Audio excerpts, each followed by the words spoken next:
Sometimes people find me not because they are in the process of divorce or have been divorced, but because they're not happy in their marriage. And they're wondering, where do they go from there? Unfortunately, sometimes they've already taken some actions before they reach out. And so what I'm going to share with you today are the things not to do if you are currently unhappy in your marriage. The first thing not to do is ignore it. And I know that that's easy to do because you don't want to see this. You don't want to pay attention to it. You want to pretend like everything's okay. And if you just don't name it or don't talk about it, that it's going to go away. But rarely that's the case. In fact, when you don't talk about it, when you try to pretend it doesn't exist, it's that rot that exists beneath the floorboards. And yeah, it's hidden for a while, but by the time you uncover it, it's often too late. So don't ignore it. At the same time, don't pay it too much attention. Don't fixate on it. And that also can be difficult. Think about if you have a wound on your body. That's where your attention goes. That's where the pain is. And so that's what you're focusing on. But then everything becomes about that. Well, a wound in your marriage is no different. If you fixate on that, if all you do is pay attention to the negative, well, whatever you nurture grows. And yes, right now your marriage may be a source of pain. It may be a source of frustration or struggle or uncertainty. But you are not your marriage. Your marriage is not your entire life.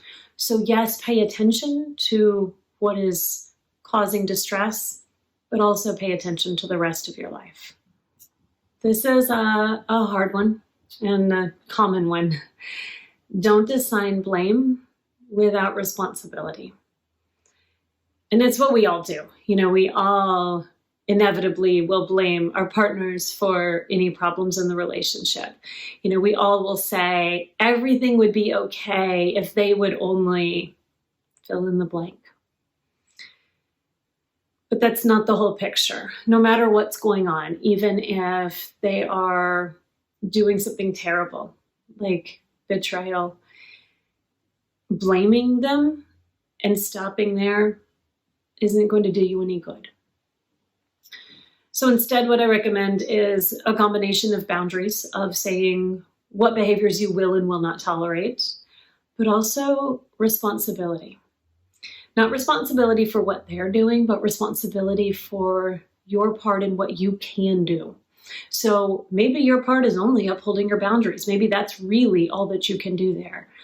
But maybe your part is recognizing what your behaviors are that are hurting them, and then addressing those in yourself. Blame isn't going to get you anywhere. If you're wanting to make your marriage better, it starts by viewing your partner as being on your same team, even when they're driving you crazy. Your goal should be making the marriage better, not in tearing them down. I hate that I even have to say this one, but I do. Don't have a Bandaid kid. Meaning, if you're not happy in your marriage, don't have a child or even adopt a dog to try to patch things up. The thing with having a kid in those situations is it seems like it works temporarily because your attention is focused elsewhere and you're excited and something you're doing together and you're bonding over. But that's only going to take you so far. And then what? And then you brought this child into the world who didn't ask to be the glue holding you two together. And the saddest part of this that I've seen so often as a teacher is often one or both of the parents begin to resent that child if and when the marriage falls apart. So wait until the marriage is on steady footing before you choose to have a child. Along the same lines, it's also not a good time for a major purchase, like a house or a major move across the country.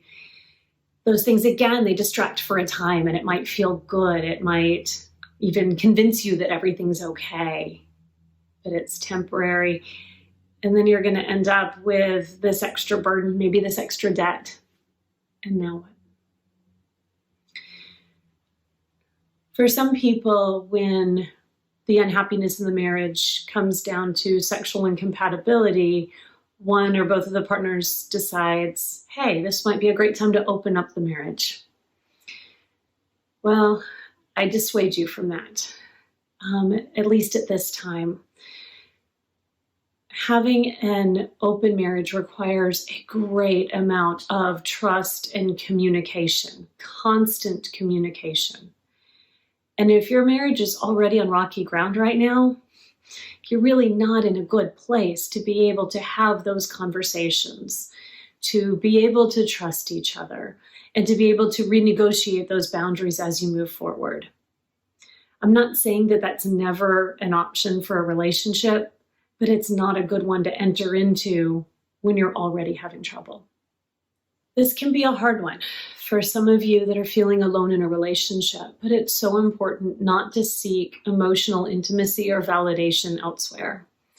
In fact, that's one of the more common reasons that infidelity begins, is somebody's feeling disconnected from their spouse, and instead of focusing there and trying to reestablish that connection, instead they turn outside of the marriage and find that from somebody else.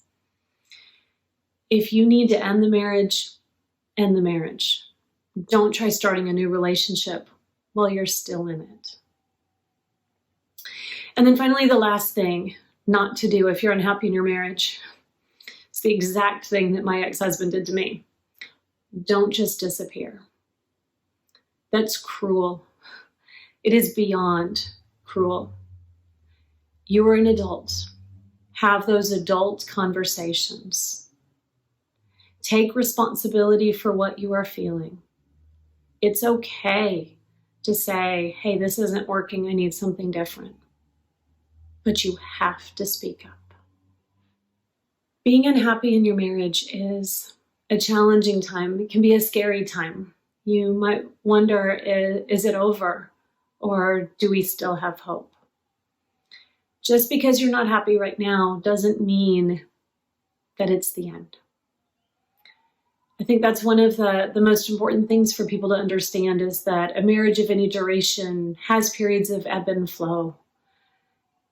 And those periods when it's not so good, well, in retrospect, those can actually be the best ones, because those are the times that push us to grow and to become better.